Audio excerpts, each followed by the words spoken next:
안녕하세요. 건강의집의원 가정의학 전문의 김창호입니다.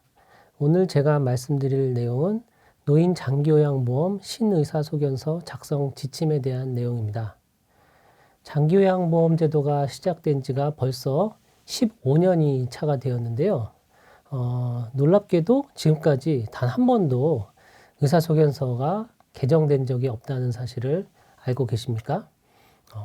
올해 2023년 1월 1일부터 개정된 의사소견서가 발급되어 있는 것으로 의견이 결정이 되었고 2023년 3월 1일부터 새로운 의사소견서 작성 양식으로 장기요양 보험제도가 진행되는 것으로 결정이 되었습니다.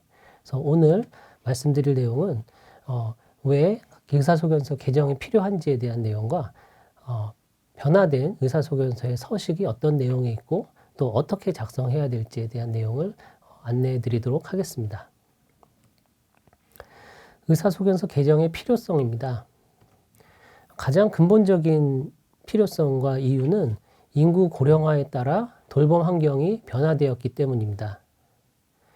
현재 시점을 기준으로 거동 불편 노인의 규모는 약 140만 명으로 추산되고 있는데 이는 일주일에 한 번 이상 외출을 하지 못하고 있는 어르신들을 대략적으로 기준을 잡은 것입니다.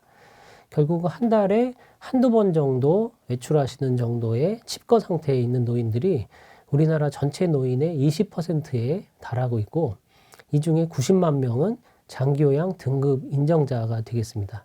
그 밖에 의학적으로 노쇠로 분류되는 대상자가 한 60만, 또 사회적 고립으로 상태에 있는 분들이 한 130만 명, 그리고 또 임종 환자 이런 분들이 구성되어 있을 텐데요. 오른쪽 그림의 위쪽에 옅은 보라색을 살펴보시면 85세 이상의 노인 인구 비율을 시각적으로 보여주고 있는데요. 통계청에서 발표한 장래 인구 특별 추계에 따르면 앞으로 2040년 정도에 이르러서는 85세의 고령자 인구 비율이 훨씬 높아지고 있고 이와 함께 독거와 노인 부부 세대가 증가함에 따라서 향후 장기요양의 수요는 급증할 것으로 예상이 됩니다. 문제는 이와 같은 돌봄의 필요가 높아지는 것과 의료의 필요가 높아지는 것이 결코 따로 노는 것이 아니라는 것입니다. 오른쪽에 두 가지 원으로 살펴본 노인 장기요양 등급 인정자의 의료와 요양 서비스 필요에 대한 도표를 살펴보시면 대략 82%의 대상자들이 의료와 요양 서비스를 같이 이용하고 있습니다. 당연한 얘기겠죠. 장기요양 제도에 들어간다고 해서 병원을 안 다니시는 것도 아니고 병원을 다니신다고 해서 장기요양을 이용 못 하시는 것이 아니기 때문에 현실적으로 장기요양 서비스만을 이용하고 계시는 분은 5%도 안 되는 굉장히 미약한 부분이고 따라서 장기요양 급여 대상자에게 의료 서비스가 연계되는 것은 매우 중요한 내용이 되겠습니다. 이래서 노인 장기요양보험법 제3조 사항에서는 장기요양 급여는 노인 등의 심신 상태나 건강이 악화되지 않도록 의료 서비스와 연계하여 이를 제공하여야 한다고 명시되어 있는데 이거에 대한 첫 단추가 의사소견서라고 할 수 있습니다. 오른쪽 그래프를 보시면 이에 대해서 조금 더 구체적으로 설명을 드릴 수가 있겠는데요. 오른쪽 그래프의 X축은 등급 판정 전으로부터 기간입니다. 그러니까 등급 판정 1년 전, 2년 전, 3년 전, 그리고 9년 전, 10년 전, 이제 과거로 가는 것이고요. Y축은 복합 질병의 개수입니다. 이 그래프를 자세히 살펴보시면 그래프가 완만하게 연령에 따라서 증가하다가 등급 판정 1, 2년을 앞두고 갑자기 올라가는 것을 관찰하실 수가 있을 텐데요.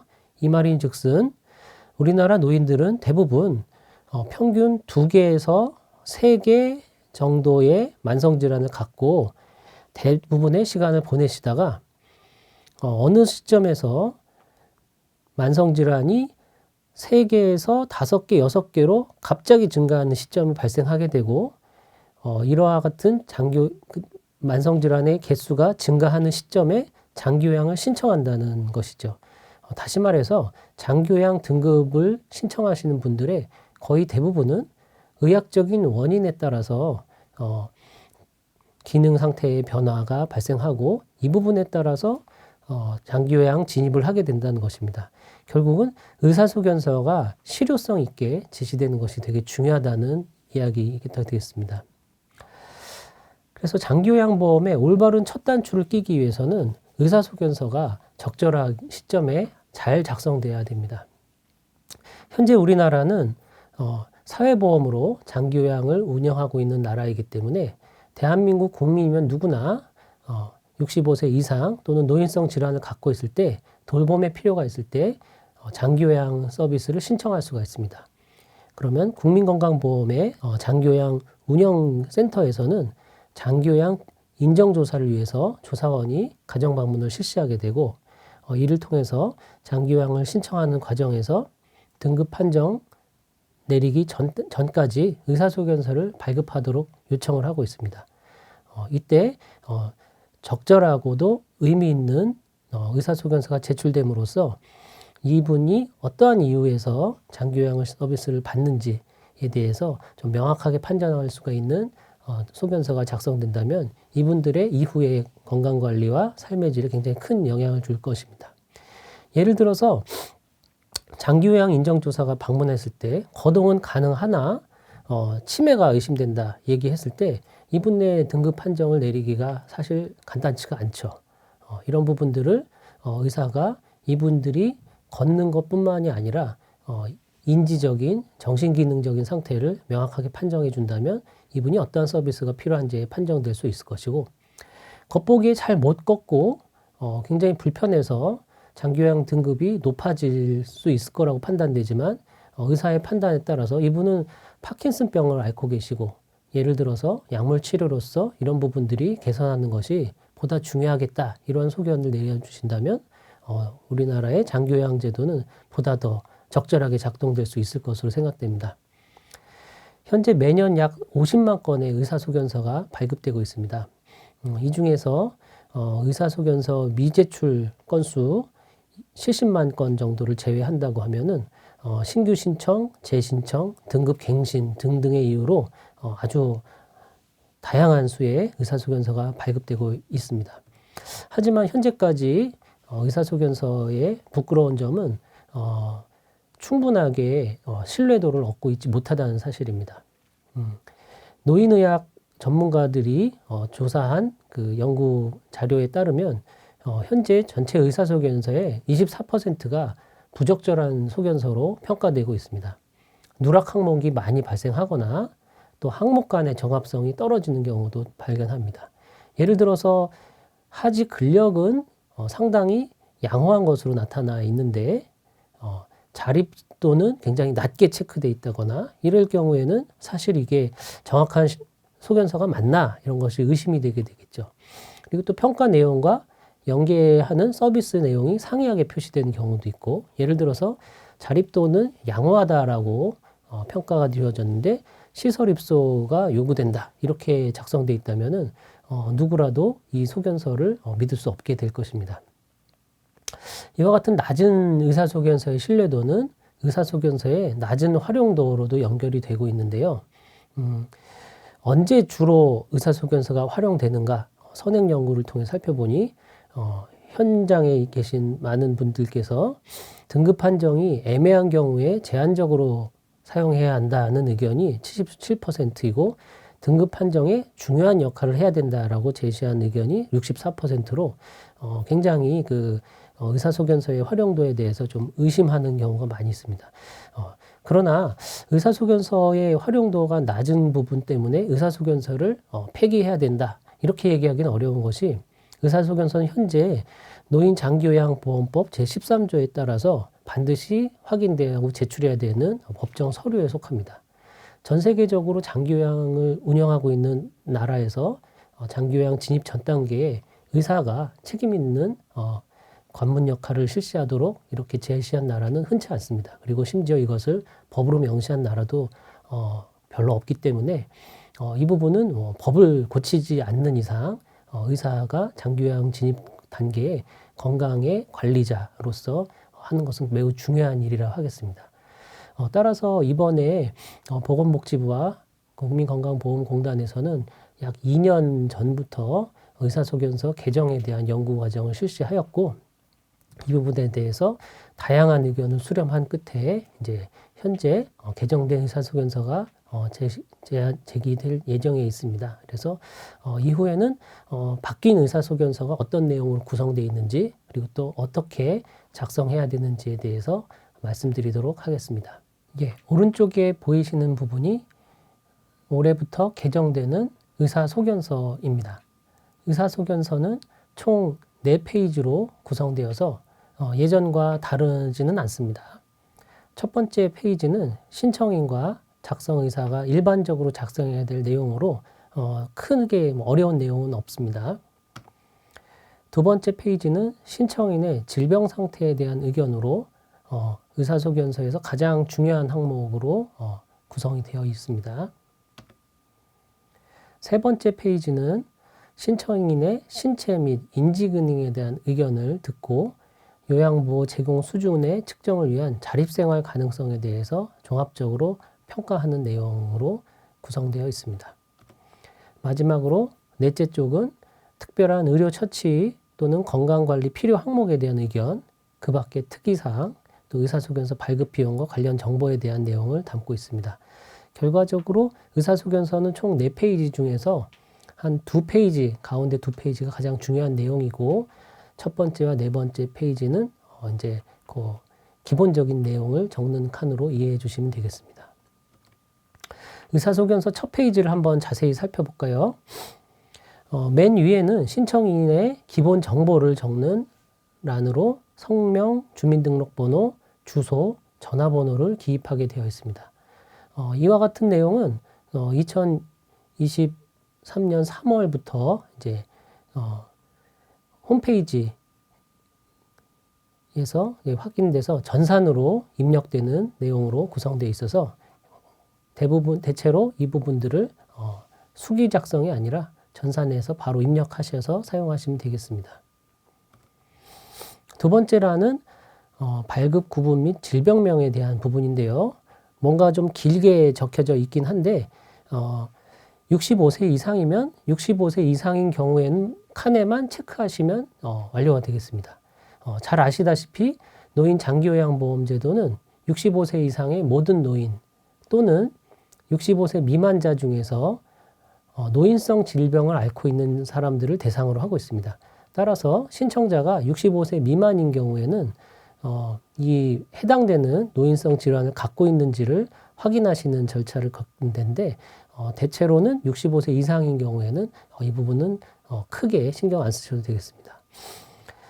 다만 65세 미만 노인성 질환의 분류에 대해서 올해부터 조금 바뀐 사항이 있어서 이 부분을 소개해 드리겠습니다. 지금까지 의사소견서에서는 65세 미만자의 경우 21개의 상병에 해당될 경우 장기요양 대상자로 선정될 수가 있게 되었는데, 결과적으로 더 많은 대상자들을 포괄할 수 있도록 노인성 질환의 범위가 개정됐습니다. 크게 치매질환군, 뇌혈관 질환군, 파킨슨 질환군, 그 밖의 질병으로 나누어서 생각하시면 되겠고, 뇌혈관 질환군에 대해서도 지주막하 출혈, 뇌내 출혈, 기타 비외상성 두뇌 내 출혈, 뇌경색증 등을 체크하셔도 되겠습니다. 다만 사고에 따른 외상성 뇌출혈, 트라우마틱 브레인 인저리의 경우는 현재까지는 노인성 질환으로 해당되지 않아서 이와 같은 분들의 경우는 의사소견서가 작성이 안 되고 장기요양이 신청이 안 된다는 걸 설명을 해 주셔야 되겠습니다. 파킨슨병의 경우와 그 밖의 질병에 대해서는 했는데, 가장 대표적으로는 신경계통에 영향 주는 계통성 위축, 다시 말해서 이제 다발성 경화증에 해당하는 부분들이 좀 포함이 된 부분들이 또 새롭게 추가된 내용이 되겠습니다. 다음에도 이번 신의사소견서에서 추가된 부분이죠.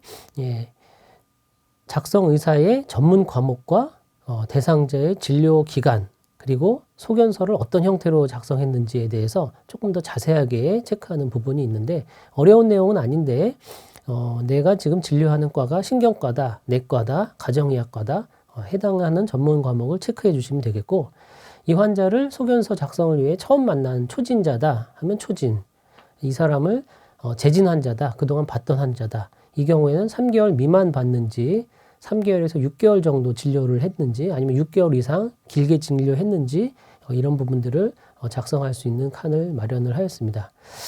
이런 부분에 대해서 조금 이제 구구절절 추가했던 이유는 의사소견서의 신뢰도를 높이기 위한 조치인데요. 지금까지 선행 연구들을 좀 정리해 보니 진료 전문 과목에 따라서 의사소견서의 신뢰도가 조금 차이가 나는 부분도 있었고 가장 결정적으로는 아무래도 초진으로 의사소견서를 작성하는 경우와 단골 환자, 꾸준히 봤던 의사에게 의사소견서를 작성하는 부분에 있어서 신뢰도 차이가 많이 났기 때문에 이런 부분들을 좀 작성하도록 표시를 하였습니다. 그래서 이번 의사소견서는 좀 자세히 살펴보시면 초진을 본 사람들에게 작성하기는 조금 까다로운 항목들이 많이 구성되어 있습니다. 반면에 내가 꾸준히 봐왔던 환자들의 경우는 상당히 쉽게 작성할 수 있도록 되어 있어서 이 부분에 대해서 가급적이면 3개월 이상, 6개월 이상이면 더 좋고요. 꾸준히 진료했던 기관에서 의사소견서를 작성하도록 권고하는 것이 좀 중요할 것 같습니다. 이 진료 형태에 대해서도 통상적으로 외래 진료, 입원 진료에 추가적으로 이제 방문 진료를 항목을 포함을 했습니다. 그래서 입원해서 작성하는 경우도 있지만 특히 초진인 경우에 대상자가 거동이 불가능해서 병원을 방문하기 어려울 경우에 방문 진료를 통해서 의사소견서를 가급적 정확하고 신뢰성 있게 작성하도록 하는 것이 현재 보건복지부의 방침 중에 하나입니다. 그래서 강조드리고 싶은 부분들은 보호자의 대리 진료를 통해서는 이 의사소견서를 작성하는 것을 지향해야 되겠습니다. 그래서 이 부분은 장기요양 진입 과정에서 상당히 책임 있는 서류로서 제기되기 때문에 환자를 보지 않는 상태에서 진료하는 것은 바람직하지 않다는 부분들을 좀 충분히 안내를 드리고자 합니다. 마지막으로 유의사항이 적혀 있는데요. 잠깐 보시면 해당 의사소견서는 장기요양 급여를 받기 위하여 장기요양 등급판정위원회에 제출하기 위한 용도로만 활용이 가능하며 다른 용도로는 활용할 수 없습니다. 장기요양 급여를 받기 위한 용도로 사용한다는 점을 이제 밝히고 있고요.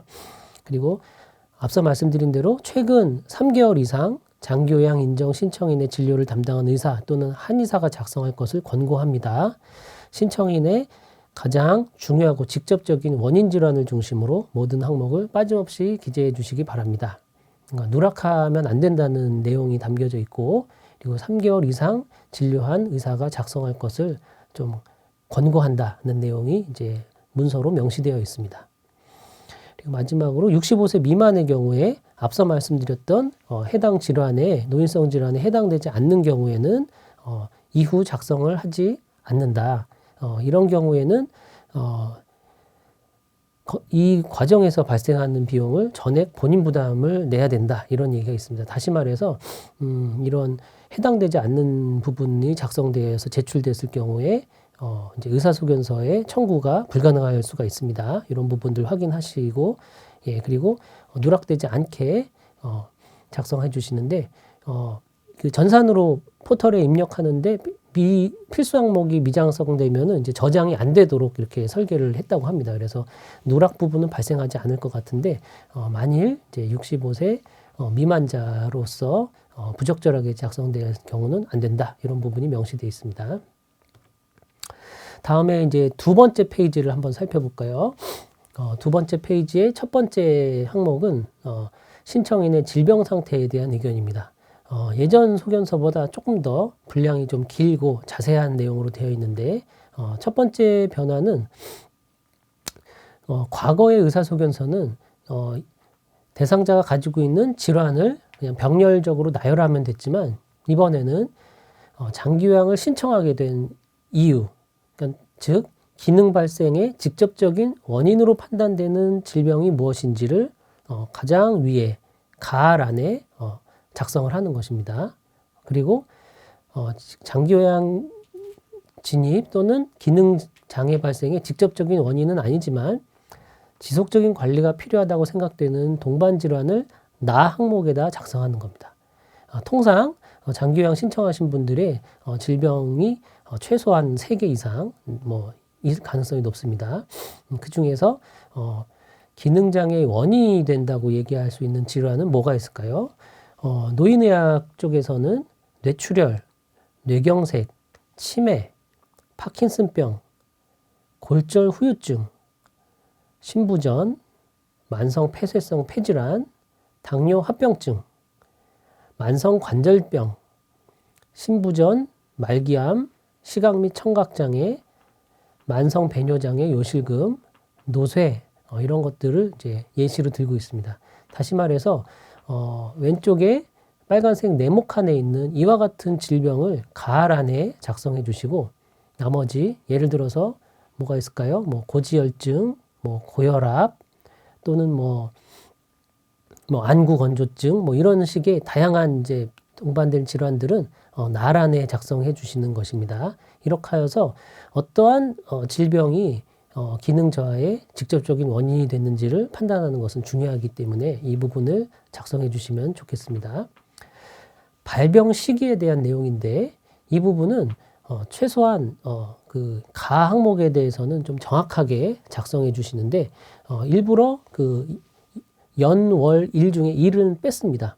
그러니까 그동안은 몇 년도, 몇 월, 며칠 그러면 이제 저도 사실은 이제 며칠 이런 것까지는 알 수가 없기 때문에 몇 년도 쓰고 01월, 01일 이런 식으로 작성했는데 지금은 이제 몇 년도, 몇 월경 이러니까 대략적으로 지금으로부터 1년 반 전이다 또는 10년 전이다 또는 6개월 전이다 이런 것을 확인할 수 있도록 이런 부분들을 작성해 주시는데 발병 시기는 이 해당 질환의 이 급성기인지 또는 아급성기인지 또는 만성기를 확인하기 위한 또 가장 중요한 정보이기 때문에 반드시 정확하게 작성해 주실 것을 말씀드립니다.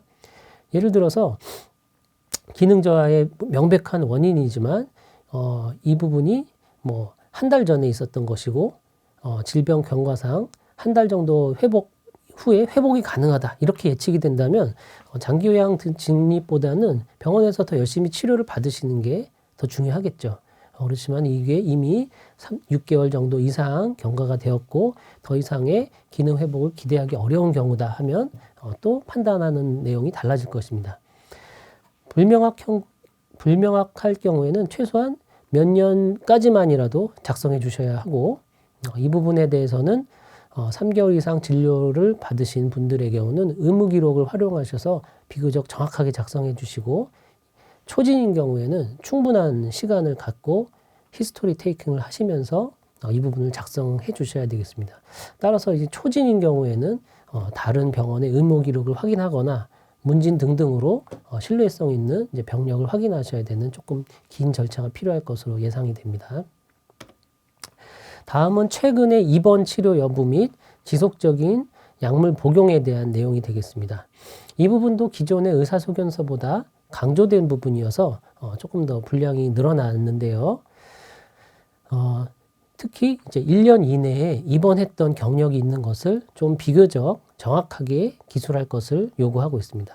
앞서 말씀드린 대로 장기요양 진입하시는 대부분의 대상자들이 최근 1년간에 병원을 몇 차례 입원하신 경력이 있는 경우가 상당히 많이 있습니다. 그를 통해서 새로운 진단이 붙고 그에 파생된 기능 저하로 장기요양에 진입하는 것이죠. 그래서 그 1년 전에 어떠한 일이 있었는지를 자세하게 적는 것이 필요한데 시기와 사유, 그리고 주 증상 또는 퇴원 시 진단명, 무엇 때문에 입원해서 어느 정도 치료를 받았구나라는 것을 좀 판단할 수 있도록 이런 내용들을 좀 자세하게 적을 수 있다면 의사소견서가 훨씬 더 중요한 서류로 자리매김할 것으로 생각이 됩니다.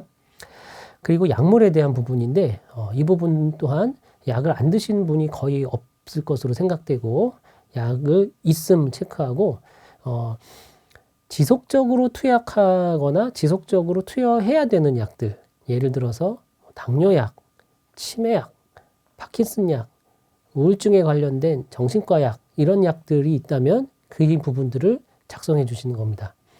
뭐 감기약, 뭐 일시적으로 사용하는 뭐 진통제 이런 부분들까지는 작성 안 하셔도 되겠지만 이 부분은 이제 해당 진단과를 맞추는 그런 부분으로서 어떤 약을 드시고 계시구나를 작성하는 건 좀 중요할 것 같습니다. 그리고 그 내용이 작성이 될 경우에는 매일 복용하는 약물의 개수가 대략 몇 개구나 이런 것들을 파악하셔서 기록해 주셔야 되겠습니다. 따라서 이 부분을 이렇게 실제로 진료하시지 않은 분들을 작성하기가 조금 까다로운 형태로 되어 있습니다. 그래서 만일 초징을 통해서 의사소견서를 작성한다면 충분한 시간을 확보하고 타 병원에서 진료했던 약물 처방역 또한 가지고 책임 있게 작성해 주시기를 당부드립니다. 다음은 상기 기능 장애의 유발 질환의 안정성과 회복 가능성에 대한 부분입니다. 사실 장기요양 등급 판정을 내리기 위해서 이 라 항목 그리고 그 밑에 설명드릴 마 항목이 가장 중요한 내용이라고 할 수 있겠는데 의사소견서의 핵심 내용이니만큼 과거 의사소견서보다 좀 더 강조된 내용으로 작성되어 있습니다. 내용은 그렇게 어렵지는 않습니다. 지금까지 조금 길고 좀 꼼꼼하게 병력을 청취하시면서 이분이 기능장애가 발생된 직접적인 질병과 동반질환 그리고 약물 복용하는 상황을 파악했다면 이분이 대략적으로 지난 석 달 동안 또는 앞으로 3개월 정도 안정적으로 진행될 것인지 아니면 지금 이 질병이 굉장히 불안정하게 변화돼서 지난 3개월 또는 앞으로 3개월 호전과 악화가 반복될 것으로 생각되는지 질병 상태의 안정과 불안정성에 대한 나름대로의 소견을 내리실 수 있을 것이고 그 부분을 체크하시면 되겠습니다. 지난 석 달 동안 약물도 크게 바뀌지가 않았고 입원했던 경력도 별로 없고 질병의 경과를 봤을 때 뭐 알츠하이머나 파킨슨 뭐 이런 식으로 뭐 큰 변화 없이 지나가는 안정적인 변화를 겪고 있다면 안정으로 체크하시면 되겠고요. 만약에 그 사이에 골절이 있었다든지 또는 뭐 심근경색이나 뇌출혈이 있었다든지 이런 식으로 질병 상태가 크게 변화되는 시점이라 한다면 불안정으로 체크하시면 되겠고 이 부분이 정말 알기가 판단하기 어렵다 하면 알 수 없음으로 체크하시면 되겠습니다.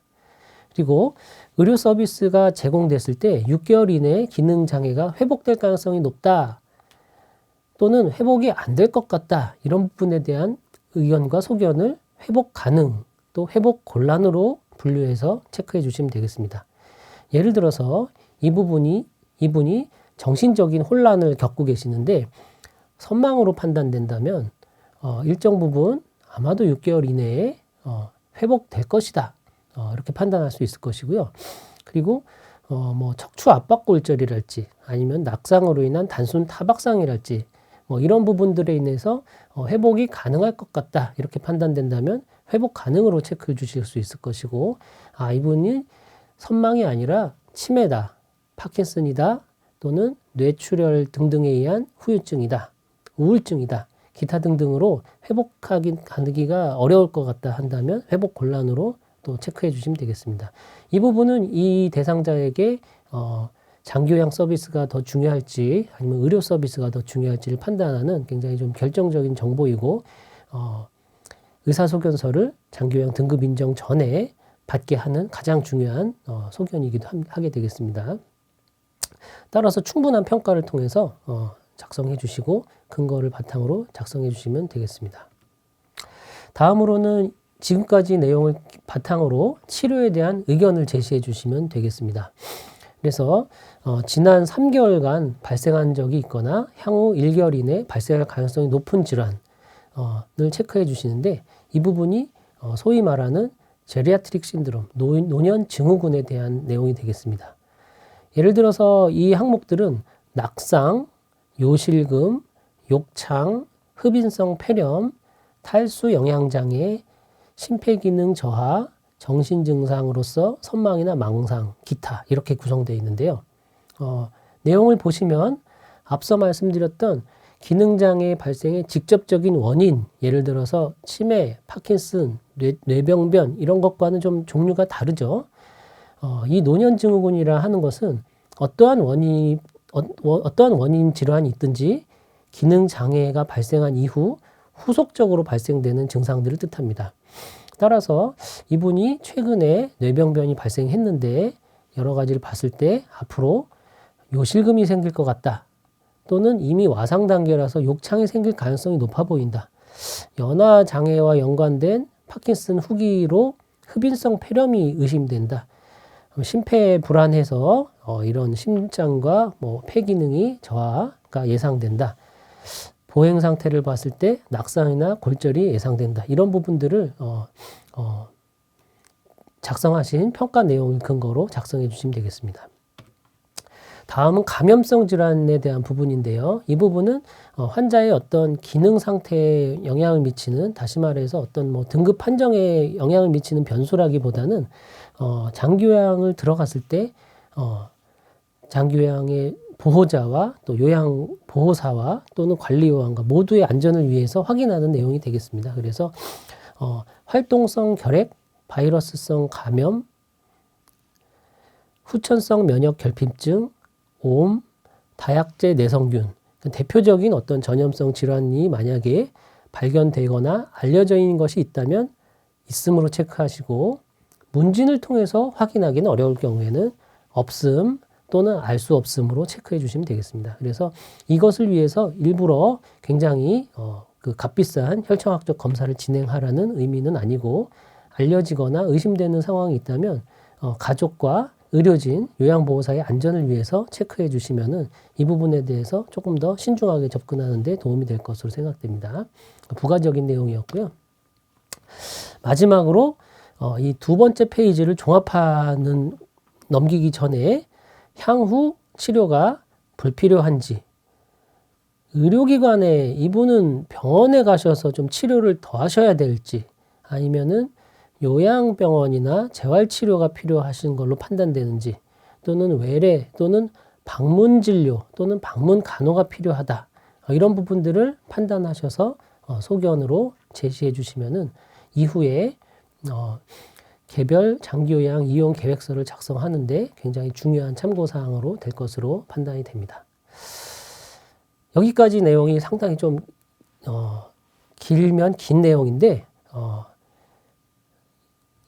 잘 알려진 꼼꼼하게 환자를 보시면서 지금까지 보셨던 환자분들을 평가한다면 별로 어렵지 않게 작성하실 수 있을 것으로 생각이 됩니다. 세 번째 페이지로 넘어가 볼까요?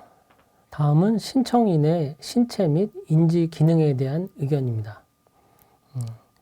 이 부분은 기존의 질병 상태를 파악했다면 이제 포괄적 노인 평가로서 신체 상태와 인지 기능 두 가지 부분에 대한 이제 추가적인 이제 평가를 진행하는 부분인데 기존 의사소견서와 가장 크게 변화된 내용 중에 하나입니다. 하지만 자세하게 좀 설명을 들으시면 그렇게 어렵지 않다는 것을 알게 되실 겁니다. 첫 번째 항목을 볼까요? 보행 능력에 관해서 보행 보조기구를 사용하는지 여부로 되어서 지팡이, 보행기, 휠체어를 사용하고 있나, 또는 그것을 사용하지 않았고 자립보행이 가능한지, 자립보행이 불가능한지, 이런 부분들을 평가하는 내용이 있습니다. 가장 중요한 부분이라고 할 수 있겠고요. 그래서 장기요양 등급을 위한 내용으로서 그 보행 능력을 평가하는 내용이 되겠습니다. 이 부분이 이제 어떤 생각으로 작성해 주시면 되냐면, 왼쪽에 살펴보시면 클리니컬 프레일티 스케일이라는 게 있습니다.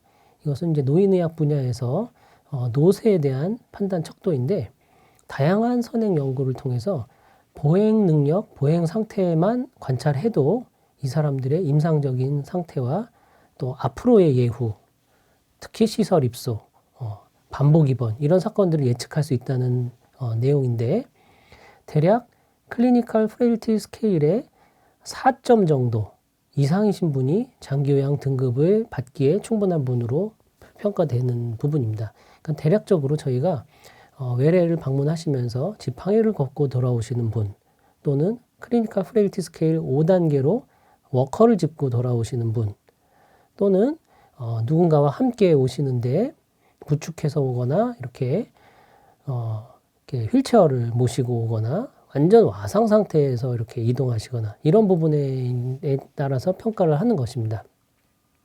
그래서 이 부분은 이 가의 보행보조기구 사용 여부에 대해서는 이러한 취지에서 작성된 부분이어서 실제로 이 사람들의 보행 상태를 보시고 평가를 하셔서 그에 알맞게 체크하시면 되겠고, 다음으로 의자에서 일어나 3m 걷고 돌아와서 앉기라는 테스트를 실시하도록 되어 있습니다.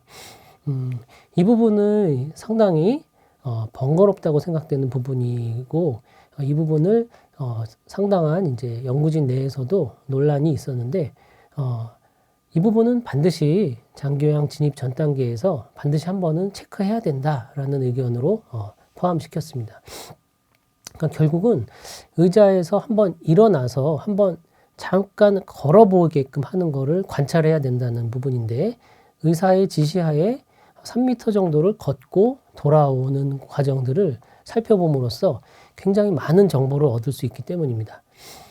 결국은 우리가 어떤 분의 경우는 굉장히 안 좋아 보이셔서 아무것도 못 하실 걸로 생각했는데 일어나서 한번 걸어보세요 하니까 생각보다 잘 걸으신 분이 있고, 반대로 겉모습은 굉장히 건강해 보이시고 굉장히 단정해 보이시지만 사실 걸으라고 했을 때 전혀 못하는 이런 분들이 있습니다. 그러니까 결국은 이런 부분에 대한 것을 피하기 위해서는 한번 일어나서 걷는 것을 해봐야 되는데, 이 부분만큼은 문진이 아니라 이학적 검사로 작성하셔야 되는 부분입니다.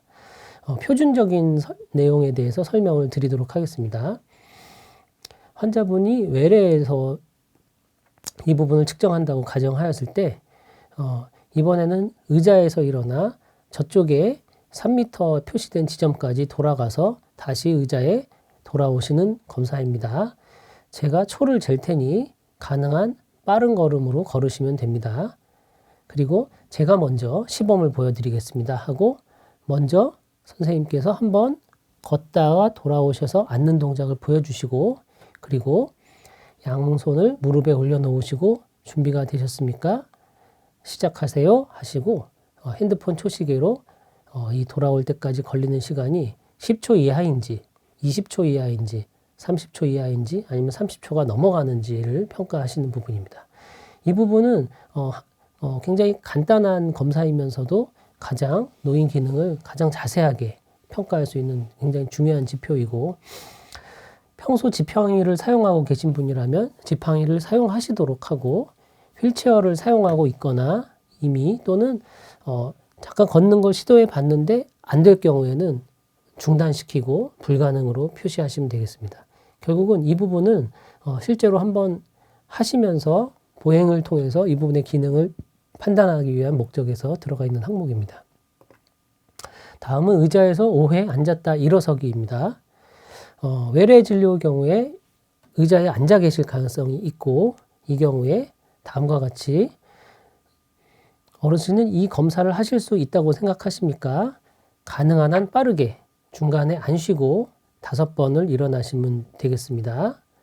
그리고 팔은 가슴에 팔짱을 끼고 먼저 시범을 보여주시면 좋겠습니다. 그래서 의사 선생님께서 팔짱을 낀 상태에서 하나, 둘, 셋, 넷, 5번의 동작을 하시고 환자에게 이거를 요청하시는데, 이 부분에 대해서 팔을 안 짚고 일어서셔서 5번을 앉는 시간이 15초, 30초 단위로 끊어져서 평가를 하시면 되겠습니다. 만약에 이 부분에 대해서도 굉장히 어려워하시는 게 확인이 되고 이게 아슬아슬해서 이 동작을 수행하기 어렵다 판단되시면 불가능에 체크를 하시면 되겠습니다.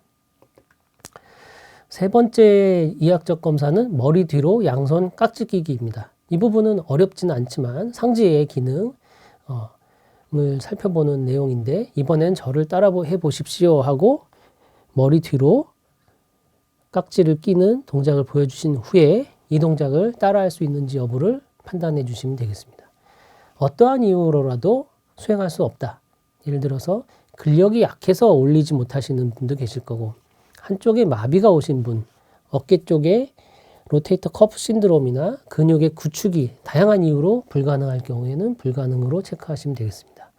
이렇게 세 가지가 이학적 검사의 내용이시고, 마지막으로 운동 실조와 서동증에 대해서는 별도의 검사가 아니라 지금까지의 보행 내용과 손의 떨림 이런 것들을 관찰하시면서 운동 실조 또는 서동증이 있는지 또는 없는지를 체크하시면 되겠습니다. 검사 과정에서 손이 의미 있게 떨린다라고 판단되실 경우에는 진전으로 또는 걷는 과정에서 몸이 흔들린다, 걷는 동작 자체가 지나치게 느리다 이런 것들을 관찰하신다면은 쉽게 말해서 파킨슨증의 여부를 조기에 판단하실 수 있는 내용이 되겠습니다. 다음은 영양 상태와 식사 행위입니다. 이 부분은 문진을 통해서 작성하셔도 충분하겠습니다. 키와 체중을 알고 있는 최근 키와 몸무게를 측정하시면 되고, 물론 이제 병원 내에 자료가 있다면 그것을 작성하셔도 되겠습니다. 6개월 이내에 체중이 감소했다, 3kg 이상 감소했다 하면 여부를 통해서 영양 결핍 여부를 스크리닝 해주시고, 식사를 혼자 하실 수 있는지, 일부 도와주면 가능한지 또는 불가능한지, 연하가 가능한지, 삼킴 따라서 일반 식사를 하는지 유동식을 하는지 또는 비위관, 위루관을 사용하는지 여부를 체크해 주시면 되겠습니다. 다음은 인지기능입니다. 인지기능 부분은 이번에 개정된 의사소견서에서는 진단과 약물과 검사와 행동심리 증상으로 구분돼서 4가지 파트로 구성되어 있습니다. 먼저 치매 진단을 앞서서 병력을 통해 확인하셨다면 진단 시기와 함께 있음을 체크하시면 되겠습니다. 만약에 병력을 통해서 치매 진단 여부가 확실하지 않는 경우에는 없음으로 해당 없음으로 체크를 하시거나, 근데 지금까지 면담을 해보니 인지저하가 의심이 된다, 그러나 진단받지 않는다 할 경우에 그 부분에 체크해 주셔도 좋겠습니다. 또는 앞부분에서 약물에 대한 확인을 하시면서 치매약을 복용하고 있다 하면 치매가 있는 것으로 간주하고 체크를 하시면 되겠습니다. 예를 들어서 도네페질, 리바스티그민, 갈란타민, 메만틴 등은 치매 진단 시에만 사실상 보험급여가 되는 약이기 때문에 이 부분을 드시고 있다면 치매 진단으로 충분하실 것 같고요. 다만 진코제제나 콜린 알포세레이트 이와 같은 소위 말하는 뇌영양제만 단독으로 사용하고 계신 분은 이 부분은 아니오로 하시는 게 맞겠습니다. 문진 과정에서 치매가 의심이 된다 하시면 선별 검사를 실시하셔서 MMSE, GDS 또는 CDR 검사를 실시하셔서 선별 검사를 진행하시고 그 결과를 값을 기록해 주셔도 되겠습니다만 이 부분은 필수 항목은 아닙니다. 그리고 만일 치매 진단이 됐고 조기 치매가 아니라 중기 또는 후기 치매로서 다양한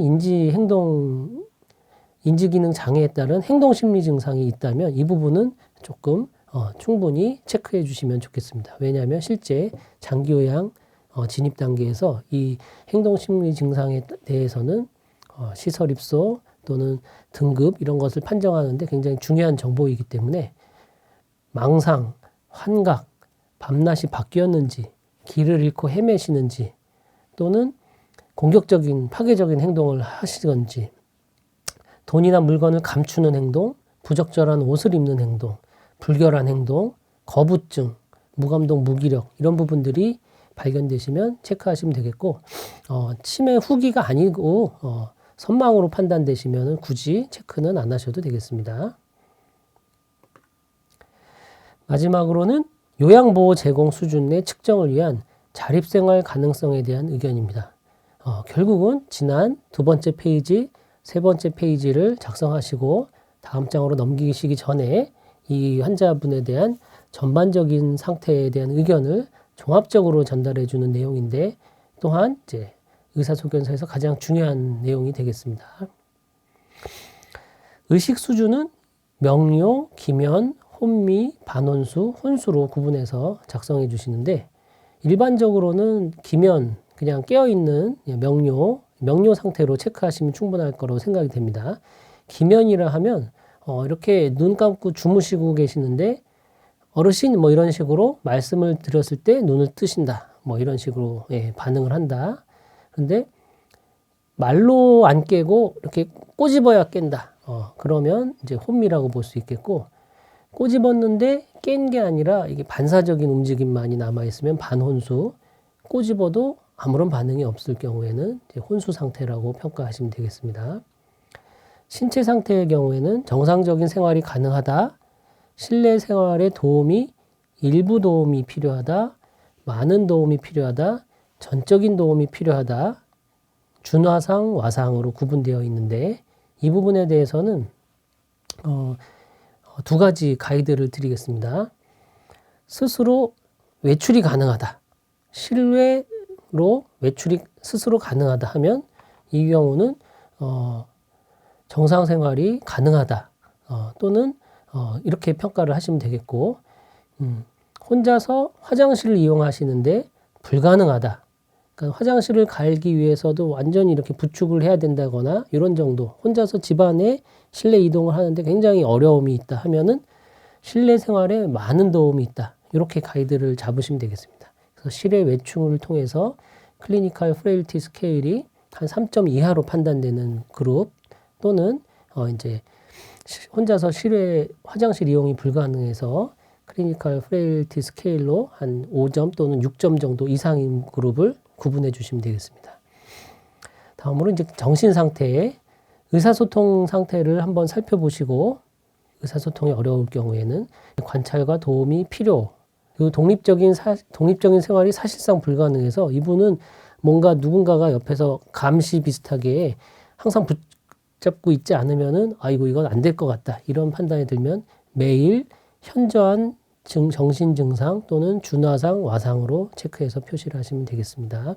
의사소견서 마지막 페이지입니다. 마지막 페이지는 특별한 의료 처치 또는 건강관리 필요 항목에 대한 의견을 적는 칸인데, 이 부분은 구체적으로는 간호 서비스의 필요도를 평가하기 위한 내용입니다.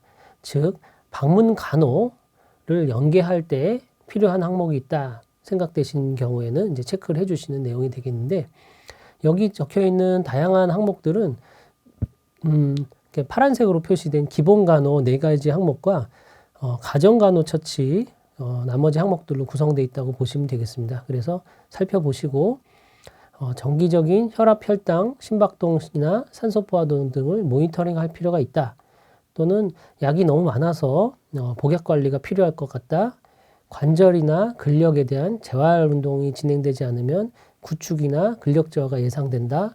요실금 배뇨 관리가 심해서 기저귀나 이제 배뇨 관리가 기본적으로 필요할 것 같다 하시면 처음 4개 항목을 체크해 주시면 되겠고, 그 밖의 부분에 대해서는 욕창, 수술, 창상, 경관 영양으로서 비위관, 위루관 관리, 도뇨관, 산소나 네뷸라이저 치료, 인공호흡기, 기관지 절개, 투약용 정맥주사, 중심 정맥 영양, 말초 정맥 영양, 당뇨 발과 그에 관련된 피부질환, 인슐린 주사요법, 투석, 인공루, 암성 통증, 기타 이런 부분에 대해서 간호처치가 필요하다고 판단되시면 체크해 주시면 되겠습니다. 그 밖의 특기사항에 대해서는 한번 읽어보겠습니다.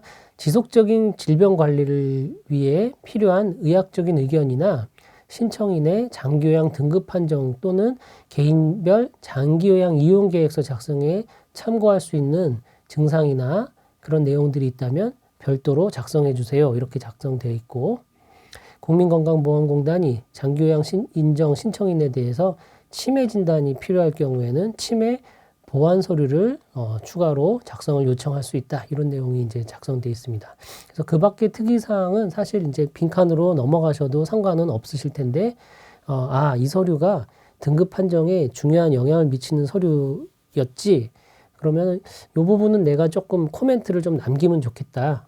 이렇게 지금 평가한 내용들을 대해서 한 줄이라도 조금 작성해주면 도움이 될 것 같다고 하는 정보가 있으면 작성해 주시면 되겠고, 이와 같은 내용은 환자에게 공개하지 마시고 모니터상에서 작성하면은 환자에게는 공개되지 않는 내용이 국민건강보험공단의 장기요양 등급판정위원회로 전달이 됩니다. 그래서 선생님이 작성하신 의사소견서 내용이 보다 더 영향력 있는 서류가 될 수가 있겠죠.